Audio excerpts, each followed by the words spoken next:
In 1794, restoration workers in Spain split open a wooden crucifix and discovered something impossible. Sealed inside for 240 years lay a handwritten letter from a chaplain, revealing secrets about colonial Spain that history books never recorded. The restoration team at Santo Toribio de Liébana Cathedral had no reason to suspect anything unusual about the crucifix. Carved in 1554, the wooden figure had hung in silent devotion for centuries. But as workers carefully removed layers of aged varnish, they noticed something strange. The wood sounded hollow.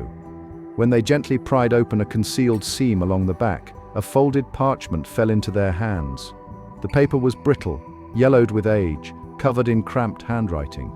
The date read 1554, matching the crucifix's creation exactly. The letter bore the signature of Chaplain Joaquin Minguez, a name lost to history until that moment. His words painted a grim portrait of 18th century Spain that contradicted the era's glorified image. Minguez described relentless crop failures that left entire villages starving. Disease swept through communities with terrifying regularity, claiming lives faster than graves could be dug. Economic collapse had reduced proud families to begging in the streets.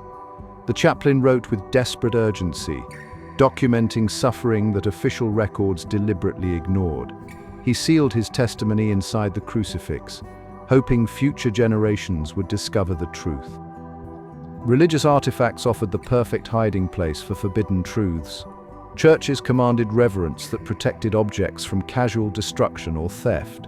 A crucifix hanging in plain sight remained invisible to authorities who might suppress uncomfortable historical accounts. Clergy members understood that sacred objects would be preserved through wars, regime changes, and social upheaval when secular documents would be burned or lost. The very sanctity that made these items untouchable also made them ideal vessels for secret knowledge. Minguez and others like him exploited this protection, transforming symbols of faith into archives of reality. They gambled that future generations would eventually restore these artifacts and uncover the concealed messages within. The restoration team faced an extraordinary challenge. Opening the crucifix required surgical precision to avoid destroying both the artifact and the fragile letter inside. Conservators used specialized tools to carefully separate the wooden panels along their original seams. Every movement was deliberate, measured in millimeters rather than inches. The parchment had become brittle with age, threatening to crumble at the slightest touch.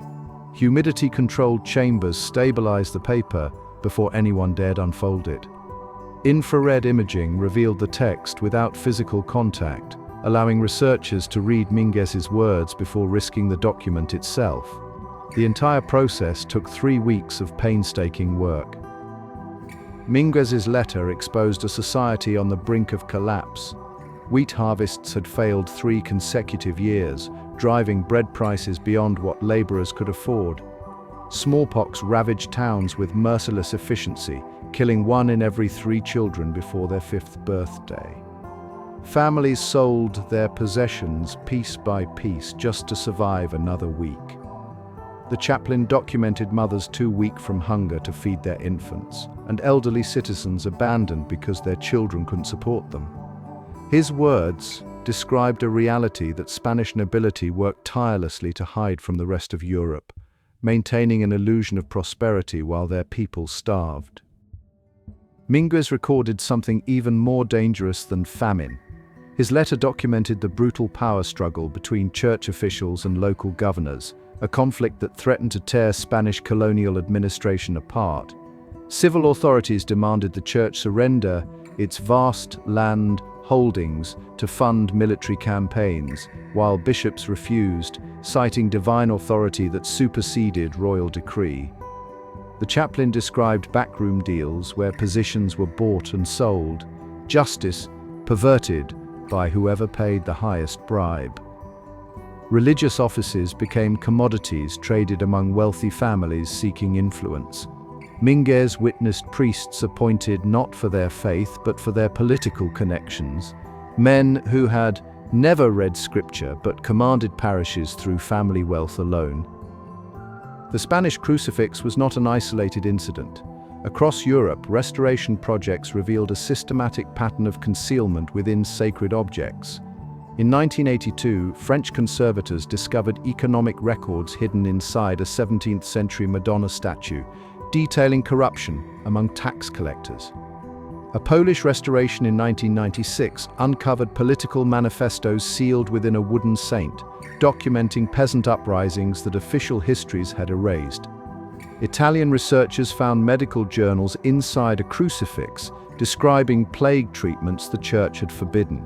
German teams located census data contradicting official population records, hidden by priests who refused to let authorities manipulate statistics. These discoveries suggested an underground network of clergy members who transformed religious art into secret archives, preserving truths that powerful institutions wanted buried forever. Forensic experts subjected Minguez's letter to rigorous scientific examination. The paper contained linen fibers consistent with 18th-century Spanish manufacturing techniques, with watermarks matching known mills operating in 1777. Ink analysis revealed iron gall composition, the standard writing medium of that era, with oxidation patterns impossible to replicate artificially. Handwriting specialists identified period-specific letter formations and spelling conventions that matched other documented writings from colonial Spain. Carbon dating placed the parchment within a 5-year window of the stated date. The quill strokes showed pressure variations characteristic of authentic historical documents, absent in modern forgeries. Every test confirmed what researchers suspected. This letter was genuine, an unfiltered voice speaking across 2.5 centuries.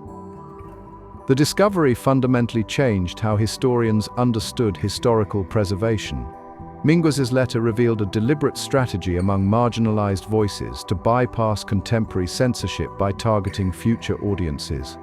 These individuals recognized that present authorities controlled official narratives but lacked power over what future generations might discover. They crafted messages specifically designed to survive centuries, choosing materials and hiding places that would endure when governments and empires had crumbled. The chaplain wrote not for his peers, but for people who would live in a world where his truth could finally be heard without persecution. This represented a profound act of faith in humanity's eventual progress toward transparency and historical honesty. The crucifix and Minguez's letter now reside in the Museo Nacional de Escultura in Valladolid, displayed behind climate-controlled glass that preserves them for future study. The discovery transformed how museums and historians approach religious artifacts. Restoration teams now routinely scan sculptures and crucifixes with imaging technology before beginning physical work, searching for hidden compartments that earlier generations might have missed. Universities established protocols for documenting concealed materials, recognizing that sacred art might contain historical evidence as valuable as the objects themselves.